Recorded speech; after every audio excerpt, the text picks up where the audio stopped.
नमस्कार आप सभी का स्वागत है इस एजुकेशन प्लेटफॉर्म पर जिसका नाम है देवोस क्लासेस। तो मैं यही उम्मीद करता हूँ कि आप सभी सुरक्षित हैं, सही सलामत हैं और कोरोना के गाइडलाइन का पालन कर रहे हैं, सैनिटाइज कर रहे हैं अपने हाथों को, समय समय पर अपने हाथों को धो रहे हैं और सुरक्षित हैं और अपने घरों पर है। तो झारखंड सरकार की ओर से नया गाइडलाइन दी गई है आगे की लॉकडाउन के लिए, और इसमें हेमंत सरकार ने 27 मई तक ये जो लॉकडाउन है इसको बढ़ा दिया गया है। और सबसे बड़ा जो अपडेट है वो शादी को लेकर है, और शादी में सिर्फ 11 लोग ही शामिल हो सकेंगे।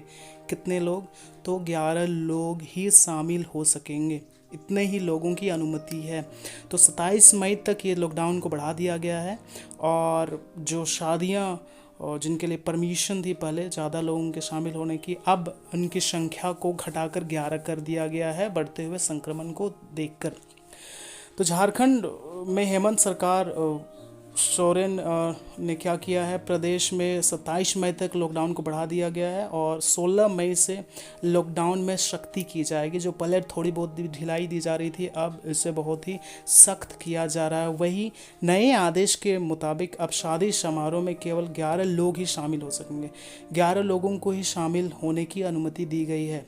और जो व्यक्ति एक जिला से या दूसरे ज़िले में, एक प्रदेश से दूसरे प्रदेश में बसों के द्वारा जो बसों का संचालन था वो पूरी तरह से बंद रहेगा। बसों की संचालन को पूरी तरह से बंद किया गया है। और निजी वाहन से अगर आप आना जाना करना चाहते हैं तो उसके लिए स्पेशल पास लेने की आवश्यकता पड़ेगी। और साथ ही साथ जो दूसरे राज्य से जो झारखंड आने वाले जो प्रवासी हैं, दूसरे लोग हैं, उनका कोरोना रिपोर्ट नेगेटिव होना बहुत ही ज़रूरी है। तो इस तरह से झारखंड सरकार ने ये कोरोना संक्रमण को देखते हुए बहुत ही ज़्यादा सख्ती बरती है और ये लॉकडाउन को 27 मई तक बढ़ा दिया गया। शादी समारोह में 11 लोग ही शामिल हो सकेंगे और जो बस संचालन है पूरी तरह से अब बंद रहेगा। इसके साथ साथ आप यहाँ पर देख सकते हैं कि जो दूसरे राज्य से जो लोग आएंगे उनका जो रिपोर्ट होना चाहिए, टेस्ट का रिपोर्ट, वो नेगेटिव होना चाहिए। और साथ ही साथ अगर आप निजी वाहन से आना जाना चाहते हैं कहीं पर इमरजेंसी तो इसके लिए आपको पास लेने की आवश्यकता पड़ेगी। तो इस तरह से झारखंड सरकार ने पूरी तरह से सख्ती बरती है इस लॉकडाउन में। और इस नए गाइडलाइन में आप देख सकते हैं लगभग सारी चीज़ों को इस कोरोना के संक्रमण को रोकने के लिए, उसके चेन को तोड़ने के लिए जो थोड़ी बहुत भी ढिलाई थी अब उसको बिल्कुल भी सख्ती से पालन करना पड़ेगा लोगों को। और इसे जो लॉकडाउन बढ़ाया गया 27 मई तक, इसको स्वास्थ्य सुरक्षा सप्ताह नाम दिया गया है। और 13 मई की सुबह 6 बजे से ये सुरक्षा खत्म होने वाला था, अब इसे बढ़ाकर 27 मई सुबह तक ये चलेगा, इतना तक कर दिया गया है।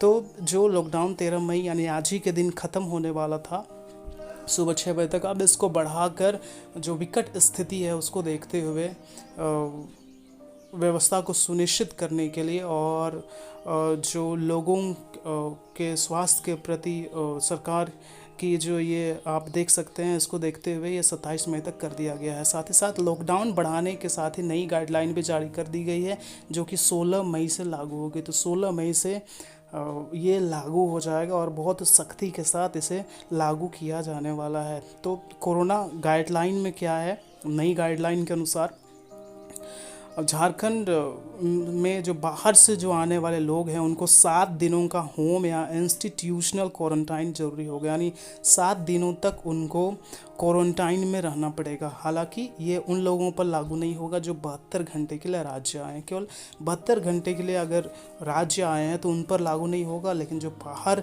से जो लोग आएंगे झारखंड, उन्हें 7 दिनों का क्वारंटाइन में रहना ही पड़ेगा।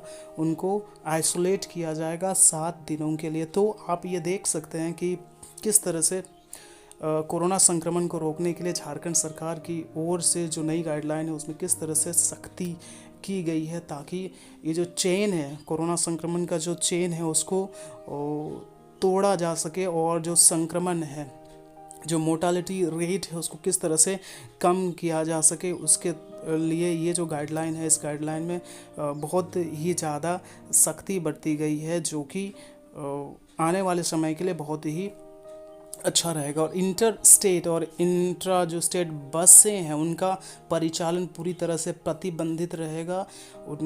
उन्हें चालन का अब छूट नहीं है। और निजी वाहनों का अगर मूवमेंट है तो इमरजेंसी में सिर्फ ई पास के जरिए हो सकता है, ई पास उन्हें दिया जाएगा। शादी समारोह को लेकर बहुत बड़ा अपडेट है।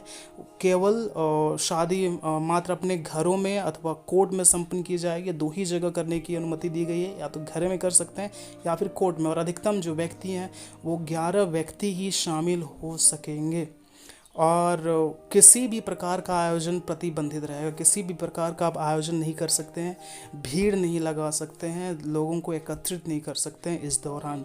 और साथ ही साथ जो हाट बाज़ार है उसमें सोशल डिस्टेंसिंग नॉर्म का कड़ाई से अनुपालन किया जाएगा। तो इस तरह से आप देख सकते हैं कि किस तरह से सख्ती की जा रही है इस आने वाले लॉकडाउन में। तो आप यहाँ पर आप देख सकते हैं कि इस तरह से झारखंड सरकार ने बहुत सख्त कदम उठाया है। और जो कोरोना मामले हैं झारखंड में, जो कोरोना मामले हैं वो किस तरह के हैं, तो पिछले 24 घंटे में कोरोना वायरस के लगभग 4,365 मामले आए। और इसके बाद राज्य में कुल मामलों की संख्या 2,96,895 हो गई। और 103 लोगों की पिछले 24 घंटे में मौत हो गई। और जिससे मौत का आंकड़ा करीब 4,000 हो गया है।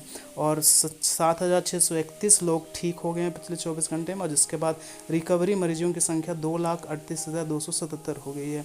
और अभी जो एक्टिव केस हैं लगभग 54,000 के करीब हैं झारखंड में। तो इस तरह से ये जो लॉकडाउन है इसमें बहुत ही सख्ती की गई है। और ये जो नियम बनाए गए हैं उनका कड़ाई से पालन किया जाएगा। तो इस तरह से आपको अपडेट मिलते रहेगा और आप मेरे वीडियो को देखते रहें। Thank you very much for your watching.